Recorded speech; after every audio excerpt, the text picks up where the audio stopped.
ay next week na natin gagawin yun. At wala tayo sa dito. Ang title natin, I Will Be With You. Ako'y sumasayo. Amen. Ayan po yung title, Ako'y sumasayo.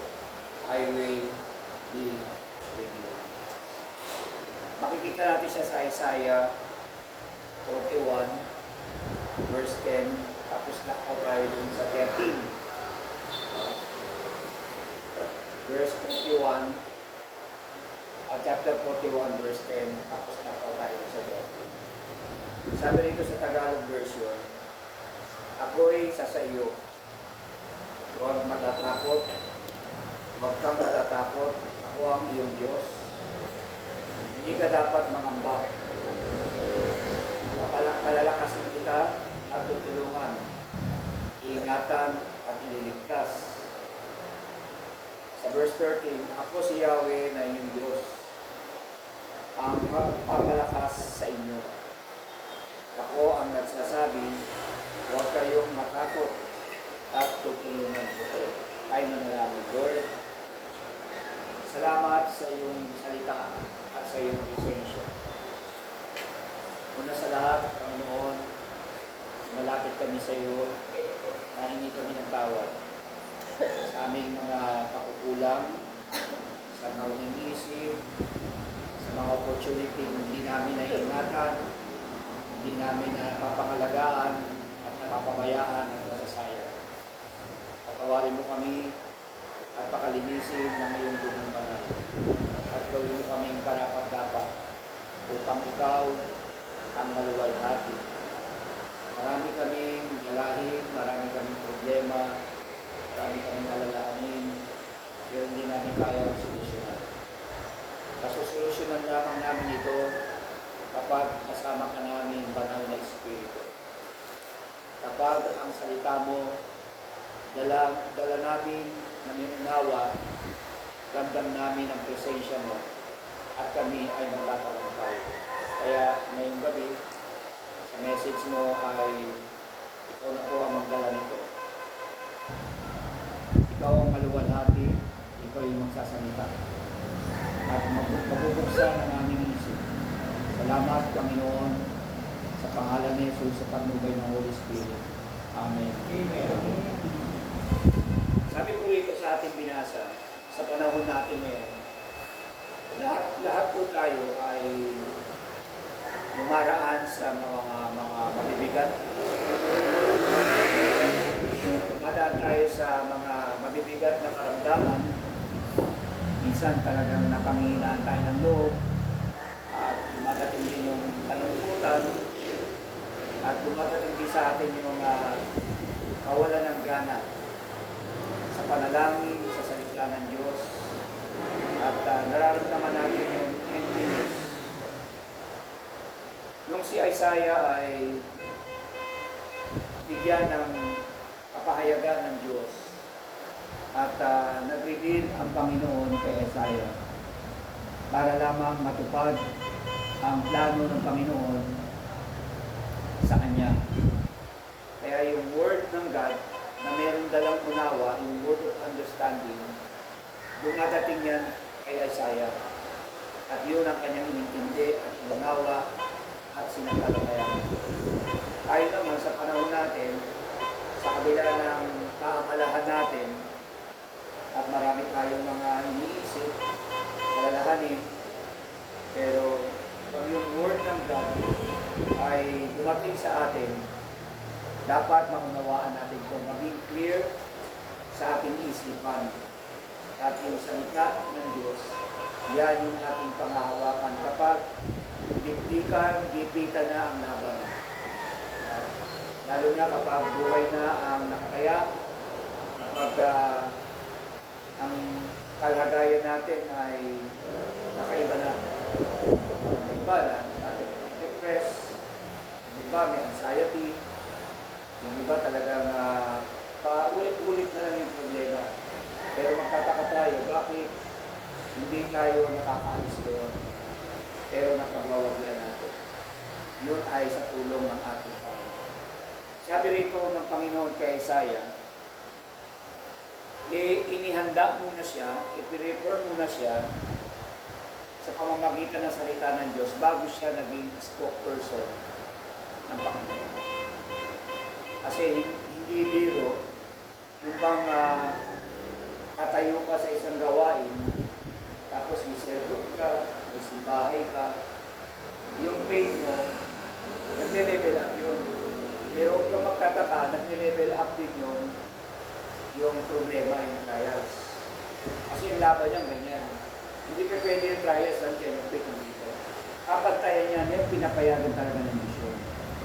Para lamang matuto tayo, mag-level up tayo, ang nagpapatibay sa atin, yung mga pagsubok na pinahintulutan ng Diyos, ang lahat ng mga bagay na pinapapangit ng demonyo sa buhay natin, si Lord yung nagpapakita. Umadaan tayo sa pagsubok, tumitibay naman yung faith natin. Kaya kailangan natin na ang salita ng Panginoon, kaya tayo nag-journal, kaya tayo nag-pray, kaya tayo nagbabasa, para meron tayong panghawakan. Ako, ito yung pinanghawakan ko pagka dikdika na, bibita na ang laban, lalo na yung panahon ng pastora, na hindi mo malaman kung ano gagawin mo. Pero iba na yung laban eh. Kasi nung panahon ng dialysis hindi naman buo sinasagot ng fuel. Basta may dala kang 10K.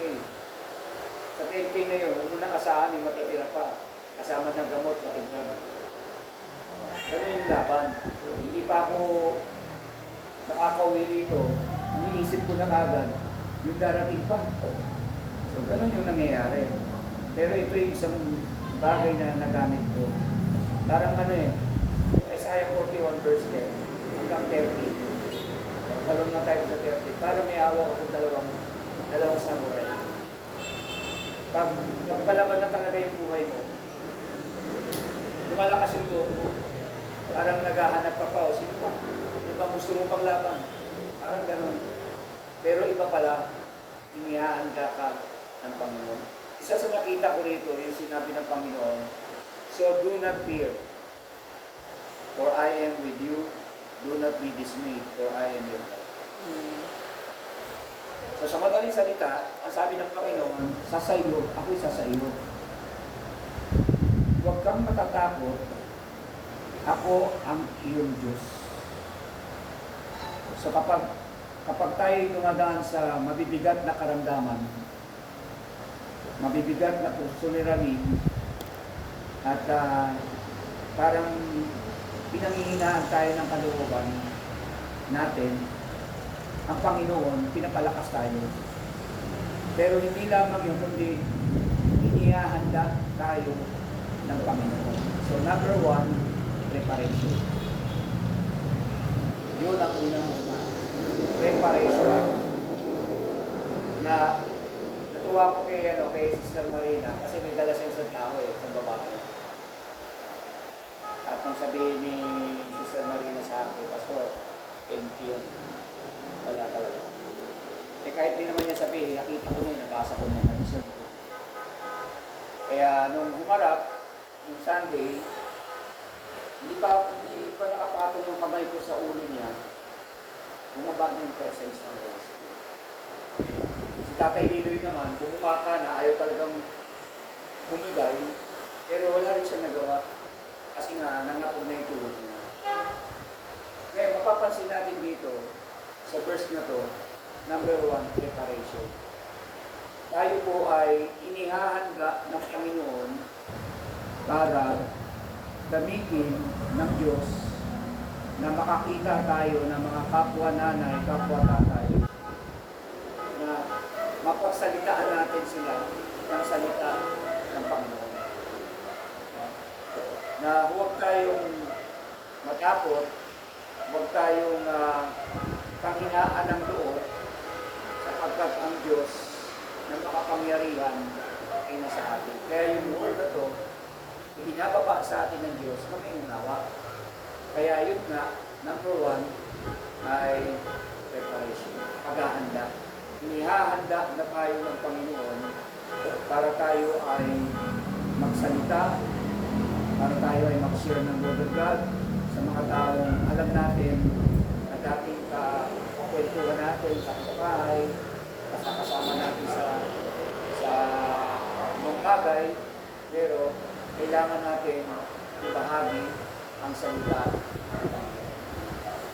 So malinaw, at ang sabi ko rito, I will strengthen you, and I will strengthen you and help you. I will uphold you with my righteous right hand. Malinaw nang sinasabi rito na huwag kang mangangamba, papalakasin kita, tutulungan kita, at ililigtas kita, at iingatan ka ng aming kamay. So, ibig sabihin, yung kamay ng Panginoon, nasa atin yan. Nasa atin yung kamay ng Panginoon. Kaya sa oras ng gipitan, sa oras ng labanan, sa espiritual, sa financial, sa kalusugan, sa problema ng pamilya, sa problema ng mga anak, tandaan, si Lord kasama. Kasama natin. Kaya nga dapat maging handa tayo sa mga pagsubok na pinagdadaanan natin. Huwag tayong magsawa at mapagod sa paglilingkod sa Diyos, sa pagpatanim sa Diyos, sa pagtatights natin sa Kanya. Huwag tayong magsawa, sapagkat hindi naman likuan Diyos para limutin ang ating mga ginagawang mabuti. Nasabi ba natin amen? So, malinaw na palalakasin tayo ng Panginoon sa kabila ng ating mga kahinaan. Yung kahinaan natin, palalakasin ng Diyos. Yung kanlong nating espiritu, magliliwanagin ng Diyos, palalakasin ng Diyos. Kaya pag tayo humarap sa laban, preparado tayo. Pinangahawakan natin ang salita ng Panginoon. Ang tanong, Pastor, paano po ba mararanasan na ang word of understanding dadating sa atin? Simple lang. Pag nag-worship ka na at nananalangin ka na, pag ikaw ay laging nagbabasa ng Bible, yung mga familiar verse na kabisado mo, na alam mo, tapos nakalimutan mo na, ipapaalala sa iyo ng Holy Spirit. Ako nung panahon ni Pastora, narinig ko yung sinabi ng Panginoon, so do not fear, for I am with you. Yun ang narinig. Napaiyak ako doon.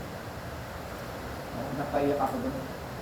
At nang sabihin nyo ng Holy Spirit sa aking isipan, sa aking espiritu, binigay ko. Ninet ko na. Nung una, medyo takot ako, kabado ako. Kasi hindi ako sanay, hindi ko siya kasama. Sa lahat ng lakad ko, sa pagka yung mga gagawa ko ng message, yung nag-check yung message ko, kung may tama o may mali. Nung una, hindi ko talaga matanggap, kaya lang wala na eh. Pagka yung mga bagay na hindi na natin kayang gawin, ibigay na lang natin kay Lord. Kung meron kang sakit sa breast, o may problema ka sa mayoka, may problema ka sa prostate, wala na tayong magawa dyan. Bigay na lang natin kay Lord. Kasi yung word ng God, dadating sa iyo yan na mayroong unawa. Yun ang mahalaga, na may dumadating salita ng Panginoon. Kaya nga sabi nga, so do not fear, for I am with you.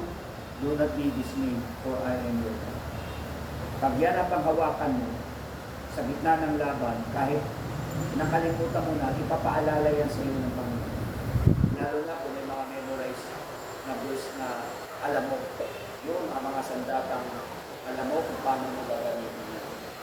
Kung ang samurai, hindi mo alam gamitin yan, wala ka takamaan. Pero pag alam mo gamitin yan, marami kang takamaan. Ganun din sa word ng God. Ang word ng God, parang takap yan. Pag alam mo gamitin yan, marami kang takamaan.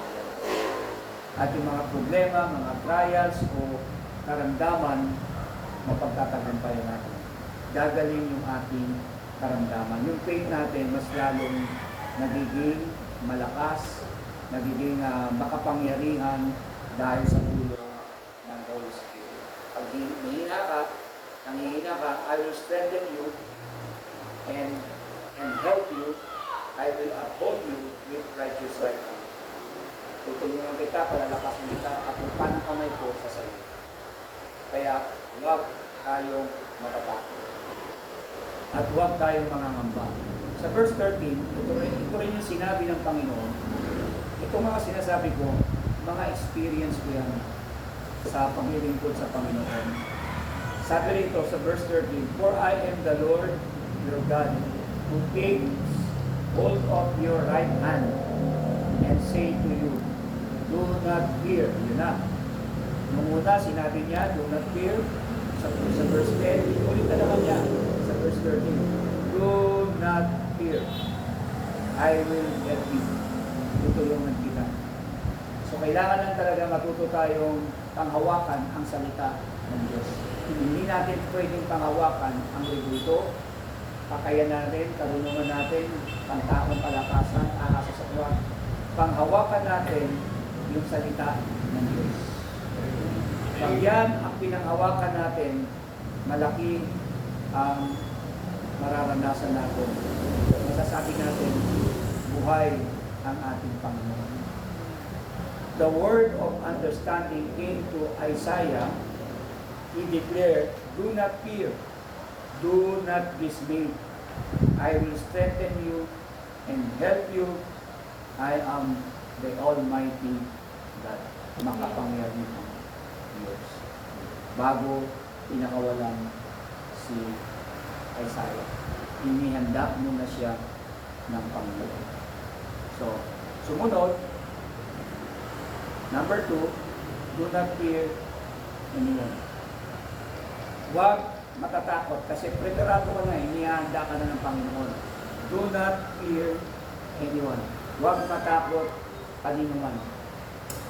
Kahit yung mga taong ito ay very strong personality, mas angat sa iyo, angat sa buhay, angat sa edukasyon, huwag matatakot. Kasi ang Diyos nasa iyo. Yun ang dapat nating panghawakan. I will be with you, I will help you, I will strengthen you. Ako yung sinabi rito, ako yung sumasa iyo, at tutulungan kita at palalakasin kita. Kaya nga, pag pinanghawakan natin ang salita ng Panginoon, kahit saan tayo magpunta, dala natin ang word ng God, makikita natin kung paano siya mag-reveal, mag-manifest. Sa isip mo pa lang, alam mo na yung gagawin mo. Napakita na lang Panginoon. Ako po, pag napunta ako sa isang lugar, katulad po doon sa Dutch, trabaho ni Brother Robert, pag ako po napunta doon, yung isip ko kumakalat na. Ganun po yung iniisip ko. Ganun yung iniisip ko. Kumakalat na yung aking isip. Tapos parang Lord, ano ang message? Tama ba itong dala-dala ko? Pag sinabi ng Lord, kaya na. So mararamdaman ko, una-una may kapayapaan, magaan sa kalooban mo. Hindi mahirap i-deliver. Kasi yun naman talaga ang message ng ating Panginoon. So yun ang kailangan po natin. Kailangan preparado tayo. Ipa-prepare natin kay Lord ang puso at spirit natin. Lalo na tayo yung mga tumatanda na. I-prepare natin yan. Hindi tayo habang buhay dito sa lupa. Pangalawa, sabi niya, ako isa sa iyo, tulungan kita at palalakasin kita. Number 2. And number 3, I will save you from all heavy sicknesses. Ayan na. Ito, hindi mo marinig ito eh. Ililigtas kita mula sa mabibigat na karamdaman. Minsan talagang pag medyo critical yung karamdaman mo, diyan lalo na-expose yung kapangyarihan ng Diyos kapag yung faith mo ay nakikinig at yung spirito mo nakikinig din sa message ng Lord. Ang pananampalataya ay nanggagaling sa pakikinig sa mensahe ng Diyos gaya ng naririnig nyo ngayon. At ang sabi rito, I will save you from all heavy sicknesses. Kaya lahat ng sakit, kung ano meron tayo, kaya niya tayong iligtas at pagalingin. Kasi siya naman ang may takda eh. Pag yan ang buhay mo, diyan ka pa, hindi ka pa pwede mawala, silot ang bahala. Siya ang kikilos diyan para makita mo ang kapangyarihan. Ngayon, paano natin magagawa yun? Ito ang sabi niya, seek me with all your heart, you will find me. Matulog kang hanapin siya ng buong puso at masusunod ka ng gusto. Paano yun? Mag-devotion ka, mag-pray ka, mag-worship ka. Doon mo makikita ang word. Yun lang mga devotion ko everyday. Yun na lang. Yun na yung mga binababa ko. At alam ko may mga karamihan bumabasa ko, mga senior. Yung mga kabataan, nabasa pero tingin ko parang hindi seryoso yung mga teens. Pero yung mga young ko, alam ko binabasa ko. So, kailangan yung message na nasa-send, pasahin mo tignan mo. Kasi meron yan kindly ni Lord para sa iyo. Yun ang kailangan natin intindihan. The word of understanding will come to you, says the Lord. Darating ang unawa ng salita, yan ang kanyang pinaparating sa atin. So pag nag-level up tayo, yung faith natin lumilevel up, pag natin nyo, lumilevel up din yung problema, yung trials, yung laban natin. Sabi nga sa akin ni Marcelo sabi na gano'n pala pastor na nagtuturo ka na. Pero sinabi ko naman sa'yo, kasi nagkaroon siya ng ansyon eh. Dapat yan, hindi ka panghinaan ng Lord. Inaban mo. At sayang naman yung mga devotion yung sinesend mo na hindi mo nagagamit. Pagdating sa harap ka ng iwanan, dapat inatandaan mo yung mga message na binibigay ni Lord sa'yo, na inihayag ng Lord sa'yo. Eh, malaking tulong yun. Eh, yung devotion. Tapos pag nakita mo, hindi pamilya sa'yo, oo nga, no? Tama nga, dapat huwag ako makakot. Huwag nating mayaan, nakainit tayo ng takot.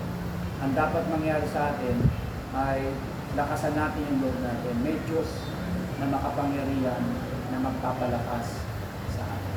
Minsan, may Sister Lodi, sabi mo, Pastor, yung panganak, hayaan mo lang. I-pray mo lang yan. Yung kindly ng Lord, hindi na makukontrol yan. Ang pinag-usap na lang. Kasi lumalaki rin yun. Nagkakaida rin yun. Darating ang time na magpapamilya yan, mag-iisip na yan, kakaiba na yung mga tapos may mangangarap yan, pero hindi nila matupad yung pangarap niya. Dapat, hanapin niya muna yung Lord. Ganun, kaya huwag tayo malungkot. Itiwala lang natin sa Panginoon, lalo na kung maharap tayo sa mabibigat. Yung pang-apat, yung nakauli, I will make you a spokesperson. Gagawin kitang tagapagsalita. Tagapagsalita sa maraming mga tao. Even when heavy problems call you, I will strengthen you, I will never leave you, nor forsake you. Lahat ng mabibigat na mga problema, hindi tayo mapapabagsak ito palalakasin tayo ng Panginoon. Hindi niya tayo iwanan, hindi niya tayo pababayaan. Ang Diyos, kailanman hindi nang iwan. Tayo lang ang nang iwan sa Kanya. Pero tayo pa ang hinahabol niya. Kaya, salamat sa Panginoon. Kaya tayo pinag-prepare ng Lord. Kasi, gusto niya maging spokesperson tayo ng Diyos. Tagapagsalita sa maraming tao. Just follow me and I will make you a teachers of men. Gagawin ko kayong mga mamalakaya ng mga tao. So, pag wala namang trials, walang mga challenges, hindi natin makita yung presence ni God. Hindi natin maramdaman yung victory. Kailangan, tumaan talaga tayo sa mga hard work sa pamamagitan ng ating paglilingkod sa Panginoon. At alam ko naman, ang bawat isa naman sa atin dito, ramdam ko rin yan. Kahit hindi mo huling pera na lang sa wallet, ibinibigay pa pag-araw ng sinilang. Yun na lang yung natitira, Yung iba naman, nagtitira, nakatulog. Remote na to, hindi na pwede nagawin ko. So, ibig sabihin, may mga leader na dito na patay na yung puto. May nakalitira para sa mga na hindi na pwede gawin ang sino.